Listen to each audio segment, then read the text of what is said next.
So I wanted to take some time, quickly go over this build. Been using it a lot in Season 9.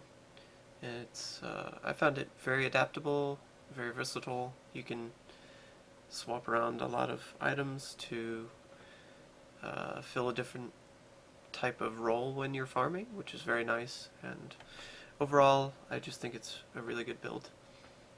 So, first of all, this build will probably not be able to clear T13. T12 in 4-player is probably the max it'll go. But even with that, it's a very fun Tal6 Electrocute build. This will be our main spell. We just spam it as we go around. We have other spells on auto cast, which makes it very easy to, when farming, you don't have to stop and cast. And you've got defensive.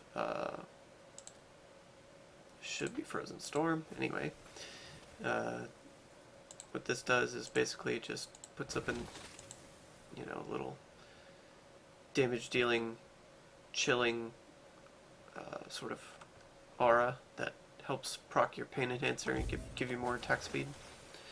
As you can see, we've got Tal6.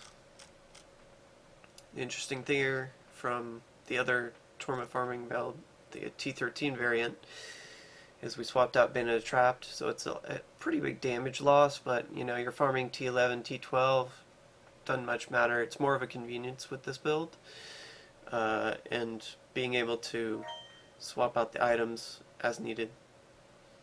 So we got both Gogok and Pain Enhancer for increased attack speed, gives you more Manald Heal procs, and quicker, paralysis, which is really nice. We're also using Boon of the Hoarder and the Gold Wrap for defense and for gold. I mean, the point of this build really is also to farm, and a lot of our items here, you're going to look for Gold Find. Gold Find is secondary. Well, it doesn't have any there, but as many items as you can, get Gold Find as secondary. That way you can efficiently farm gold without having to do, all these extra runs to get gold on the gold greeds realm.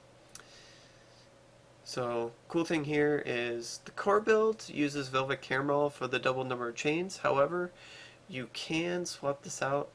So the first swap is just to wear the Broken Crown. Swap out the Velvet Caramel. You lose the double number of chains, but you gain extra farming utility here. It's really nice to get that extra gem drop, so you can do extra augments, get more gems for rerolls, whatever, It's really nice.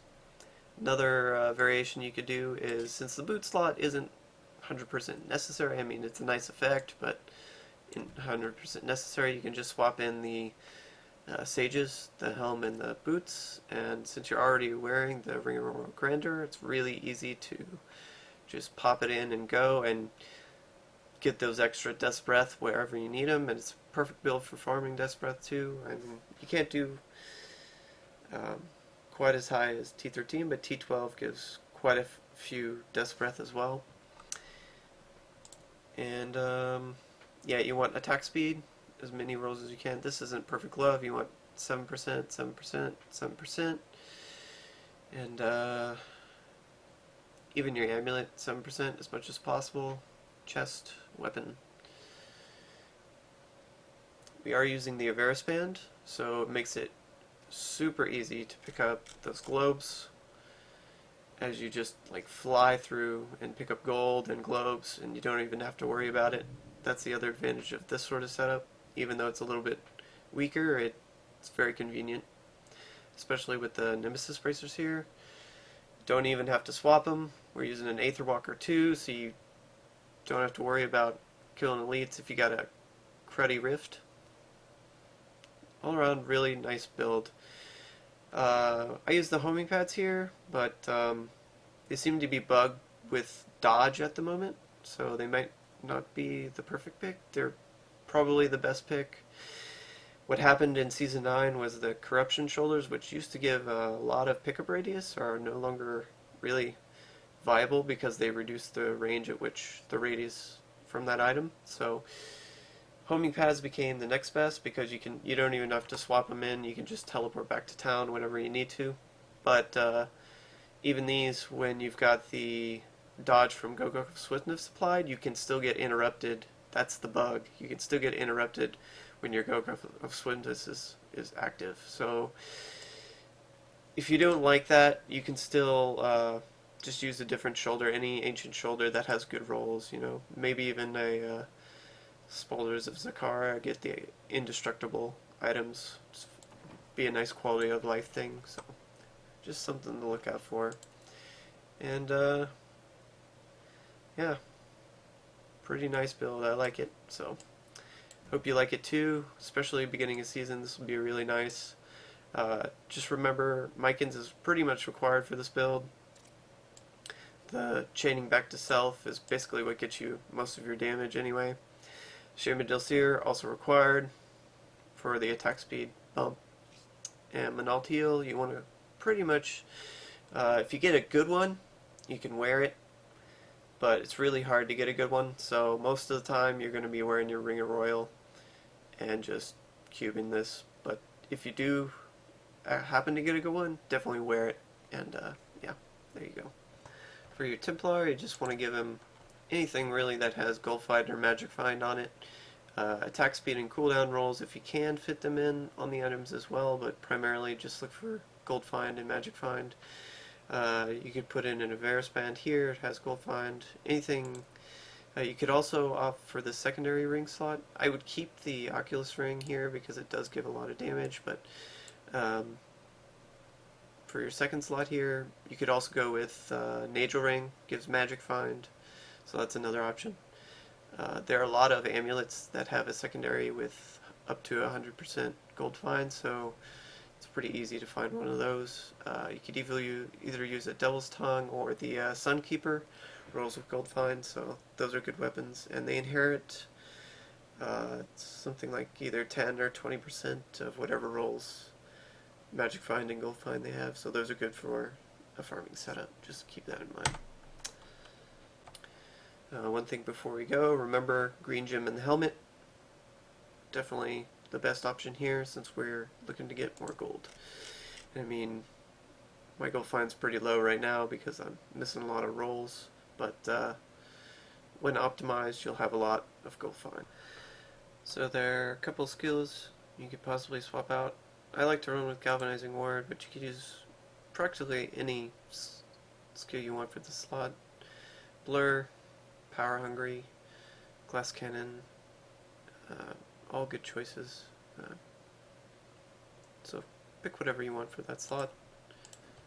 Also, make sure you have your cosmetic pet, because your cosmetic pet will pick up gold for you, and that's a big help for like trickling in your defensive quality even if you haven't teleported to pick up the gold physically, so it's very nice.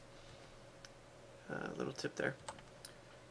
Earlier I said that this build wasn't quite T13 capable. That's mainly because you're not running a jewelry set that boosts your damage. Once you get to the Rift Guardian, it takes a really long time to take down the Rift Guardian with this Electrocute build since you don't have that jewelry set.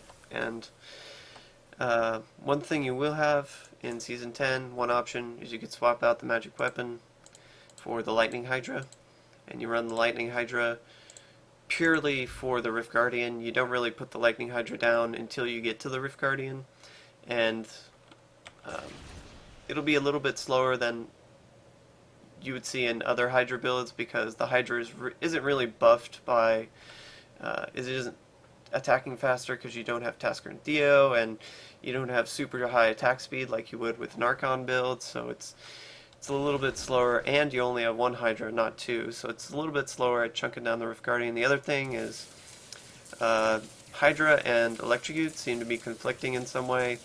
Your Hydra proccing Manald Heal seems to take priority or interrupt your Electrocute in proccing Manald Heal, so that may reduce your damage on the Rift Guardian anyway, so I just prefer the deflection, and I keep it at T12 and call it a day. It's just a lot more fun. So, anyway, hope this helps you, and have fun in Season 10.